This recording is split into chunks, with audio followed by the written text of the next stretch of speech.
ఏముండలేదా గాంధీరెడ్డి గారు ఎవరు అడిగారు? ఆయన బహిరంగ చర్చకి ఎవరు అడిగారా? ఆయన నేను చర్చకు వస్తాను, చర్చలకు వస్తానంటాడు. రాజీనామా చేసి రమ్మను. ఎవరు కాదన్నారు? మేము అడుగుతున్న ప్రశ్నలకు సమాధానం చెప్పమను.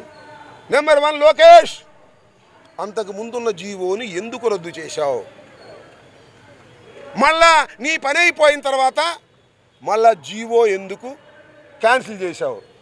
అంటే ఏంటో తెలుసా? ముందేమో డోర్ ఉంటుంది, వెనక ఒక డోర్ పెట్టారు. ఆ వెనక డోర్ ఓపెన్ చేశారు. దానిలో దొరబట్టిన తర్వాత మళ్ళీ డోర్ మూసేశారు. ఫస్ట్ జీవో దొరబట్టడానికి, ఆఖరి జీవో డోర్ మూసేయడానికి. అంటే నీ వాళ్ళని వెనక డోర్ నుంచి తెచ్చుకొని మళ్ళీ డోర్ మూసేశావు. దీని ఒక్కదానికి సమాధానం చెప్పు నాయన. నారా లోకేష్, దీని ఒక్కదానికి సమాధానం చెప్పు.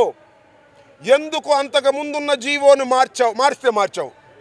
మళ్ళీ పని అయిపోయిన తర్వాత ఆ జీవోని మార్చేసి పాత జీవో ఎందుకు తీసుకొచ్చావు? Is it not a valid question?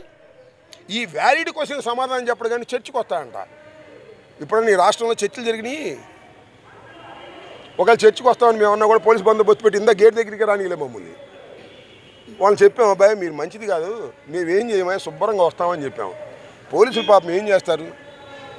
వాళ్ళు చేస్తున్నారు పైనుంచి ఒత్తిడి వల్ల. కాబట్టి నేను చెప్పదలుచుకుంది ఏంటంటే, చర్చల పేరుతో డైవర్ట్ చేస్తున్నాడు నారా లోకేష్.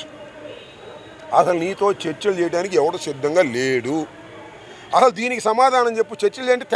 తెగకూడని ఏదన్నా ఉంటే అది చర్చల్లో.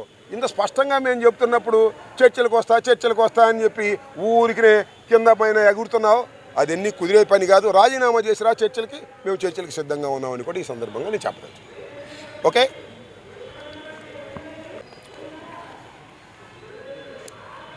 2025 డిఎస్సిలో జరిగినటువంటి అక్రమాల మీద ఇంతకు ముందు కూడా అనేక సందర్భాల్లో మేము ఉద్యమాలు చేశాం. కానీ ప్రభుత్వం వైపు నుంచి సమాధానమే లేదు. దాన్ని పురస్కరించుకొని ఈ రోజు నుంచి 10వ తేదీ వరకు ఒక షెడ్యూల్ని వైఎస్ఆర్ కాంగ్రెస్ పార్టీ ప్రకటించింది. దాని ప్రకారం ఈరోజు ప్రతి జిల్లా హెడ్ క్వార్టర్లోనూ కలెక్టర్లకు వైఎస్ఆర్ కాంగ్రెస్ పార్టీ మెమోరాండాలు సమర్పించడం జరుగుతుంది.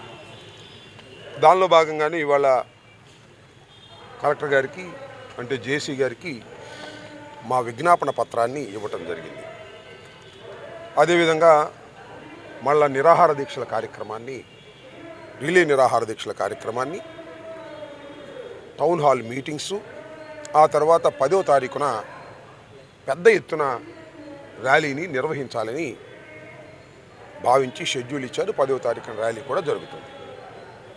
దీనిలో ప్రధానమైన అంశం, ఇది చాలా ఘోరమైనటువంటి స్కామ్కి రాష్ట్ర ప్రభుత్వం పాల్పడింది. మా ప్రభుత్వం అధికారంలోకి వస్తే మొదటిగా సంతకం పెట్టేది డిఎస్సి మీద అని చెప్పి చంద్రబాబు నాయుడు గారు ఆయన ప్రకటించారు, అధికారంలోకి వచ్చారు. సరే, మొదటి ఎంబటే చేయకపోయినా 1 సంవత్సరంన్నర తర్వాత సంవత్సరానికో డిఎస్సి పరీక్షలు నిర్వహించారు. ఈ డిఎస్సి పరీక్షల కోసం 3,50,000 మంది చదువుకున్న వాళ్ళు ఎదురు చూస్తున్నటువంటి సందర్భం. దానిలో 1,600 పోస్టులు ఉన్నాయి. ఈ 1,600 పోస్టులు నింపేటటువంటి కార్యక్రమం చేశారు.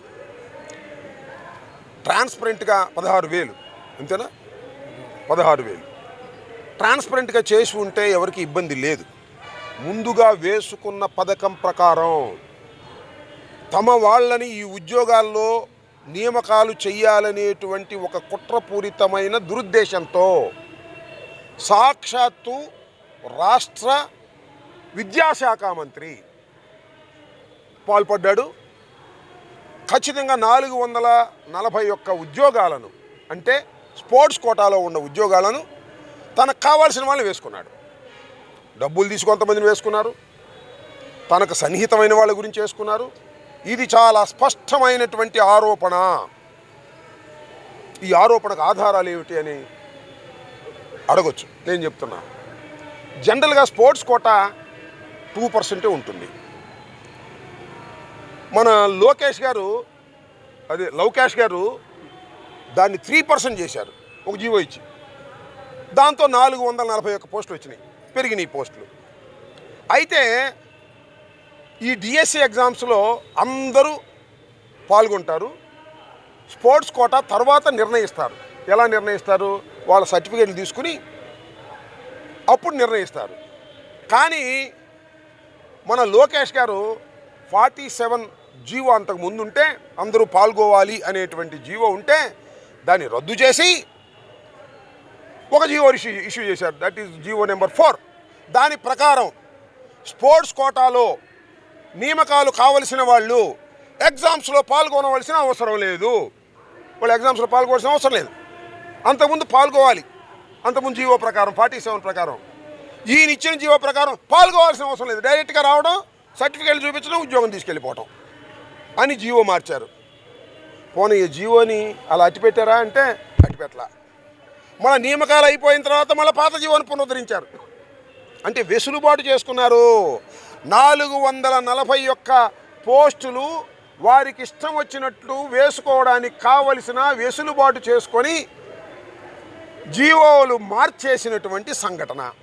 దీనికి సమాధానం చెప్పండి అంటే సమాధానం చెప్పు. చర్చకి వస్తానంటాడు ఆయన. దీనికి సమాధానం చెప్పాలని అడుగుతా ఉన్నా. 441గా ఎందుకు రైట్ చేశారు? నెంబర్ 1.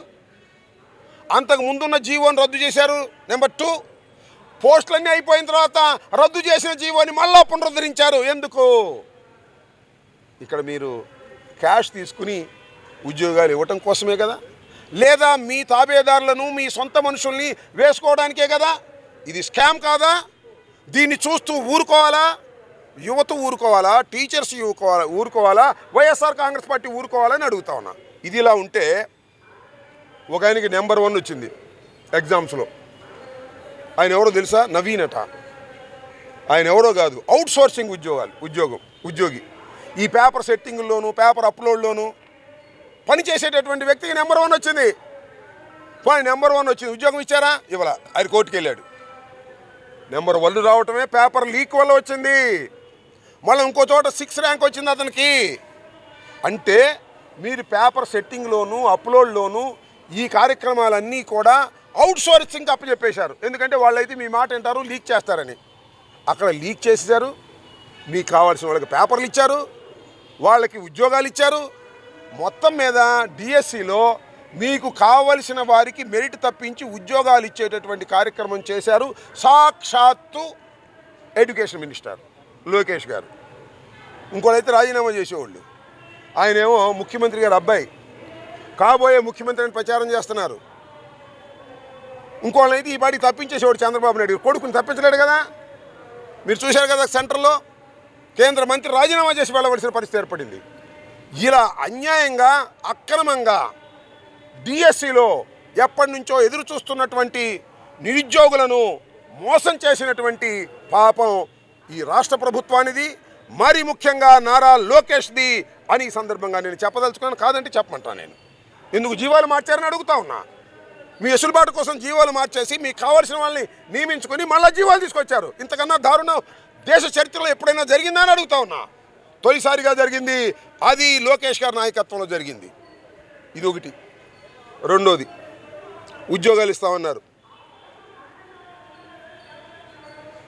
సంవత్సరానికి 4 లక్షల ఉద్యోగాలు. యువకులారా, సంవత్సరానికి 4 లక్షల ఉద్యోగాలు ఇచ్చేస్తాం. నిరుద్యోగ యువకులారా కాసుకోమన్నారు ఎన్నికలకు ముందు. మొత్తం 5 నాళ్ళు 20 లక్షల ఉద్యోగాలు ఇస్తామన్నారు. ఇప్పటికి 2 సంవత్సరాలు పూర్తి అయిపోయింది. ఎన్ని ఉద్యోగాలు ఇచ్చారు? ఇవాళ ఎగ్గొట్టేశారు. మళ్ళీ ఇంకో మాట అన్నారు, ఉద్యోగాలు ఇచ్చేంతవరకు నిరుద్యోగ భృతి ఇస్తామన్నారు. ఏది? నిరుద్యోగ భృతి లేదు, ఉద్యోగాలు లేవు, నియమించిన ఉద్యోగాలేమో మీ తాబేదారులకు ఇచ్చుకుంటున్నారు. ఇంత ఘోరాతి ఘోరంగా ప్రవర్తిస్తున్నటువంటి నారా లోకేష్ తక్షణమే రాజీనామా చేయాలి, సిబిఐ ఎంక్వైరీ వేయాలి అని వైఎస్ఆర్ కాంగ్రెస్ పార్టీ డిమాండ్ చేస్తూ ఉద్యమ రూపాన్ని మరింత బలంగా ఇచ్చేటటువంటి కార్యక్రమం చేస్తున్నాం. ఇది ఈ ఉద్యమ షెడ్యూల్లో తొలి అడుగు. కలెక్టర్లందరికీ కూడా రికమెండేషన్ ఇచ్చేటటువంటి కార్యక్రమం చేస్తున్నాం. ఇది ఉధృతమైన ఉద్యమ రూపాన్ని తీసుకొస్తాం. జరిగిన అన్యాయం, అక్రమం, టీచర్ పోస్టుల కోసం పాపం ఆశపడుతున్నటువంటి అనేక మందిని మోసం చేసి మీ ఇష్టం వచ్చినట్టుగా ఇచ్చుకున్నారు. తక్షణమే ఈ రాష్ట్ర ఎడ్యుకేషన్ మినిస్టర్ నారా లోకేష్ రాజీనామా చేసి చిత్తశుద్ధిని చాటుకోవాలని వైఎస్ఆర్ కాంగ్రెస్ పార్టీన డిమాండ్ చేస్తున్నాం. ఈ కార్యక్రమం 10వ తారీఖు దాకా కొనసాగుతుంది. ఆ తర్వాత కూడా 10 తర్వాత కూడా మళ్ళీ రీషెడ్యూల్, మళ్ళీ ఇంకో షెడ్యూల్ని కూడా ఇస్తాం. దీన్ని వదిలిపెట్టే ప్రశ్న లేదు. ఇది పెద్ద స్కామ్, రాష్ట్రంలో జరిగినటువంటి స్కాము. ఈ స్కామ్కి సిబిఐ ఎంక్వైరీ చేయమని కూడా డిమాండ్ చేస్తున్నాం. ఓకే.